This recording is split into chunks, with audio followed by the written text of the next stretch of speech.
Hamilton City Councillor Terry Whitehead has been docked 45 days' pay after an integrity probe found he harassed staff and Councillor Judi Partridge. As Nicole Martin reports, this is the second time the Integrity Commissioner has found Whitehead bullied staff. A repeated pattern of unacceptable bullying and harassing behavior directed at particular staff. That's what the Integrity Commissioner says evidence revealed in their investigation of Ward 14 Councillor Terry Whitehead. And I thought, well, you know what, if a person, a colleague will do that to me, a colleague, how are they going to treat staff? One of the complaints involved an online chat where the report noted a warning from Whitehead to Councillor Judi Partridge that said in part, throwing mud is not productive and certainly something you might want to rethink on someone that has nothing to lose. Partridge had this message for others who may be going through similar experiences. It happens to a lot of people, and if a lot of people don't step up and don't say anything, then you think it's only happening to you.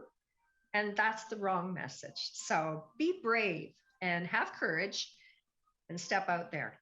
The report by a third-party consultant, Principals Integrity, also found that Whitehead's interactions with the city clerk and a phone message to the head of human resources were threatening. Today, Council accepted the recommendations from the Integrity Commissioner, which means the Ward 14 councillor will lose 45 days of pay. Has there been any threat, physical or otherwise, to any individuals in the context of the complaints? I'm going to ask that to Laura Fontaine.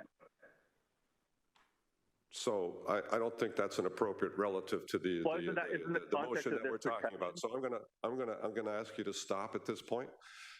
If you have further comments to make, well, you can call me and address them through me, and I'll be able to forward that to HR and others. That interaction happening as council was passing a motion today to ask staff to study the option of restricting Whitehead from attending City Hall for the rest of the term.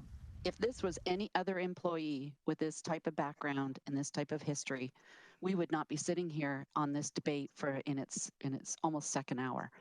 This is case closed. We requested an interview with Whitehead, but his automated email response indicated he's on sick leave. And my doctors and lawyer will be talking to the city in the context of the next steps. Right? The guarantee is to inform the city that I'm no longer in a health state to continue doing the job as I have been able to do. The report stated, quote, "It is not sufficient to claim personal health issues, mental or physical, and then impose the impact or burden of his behaviors on staff."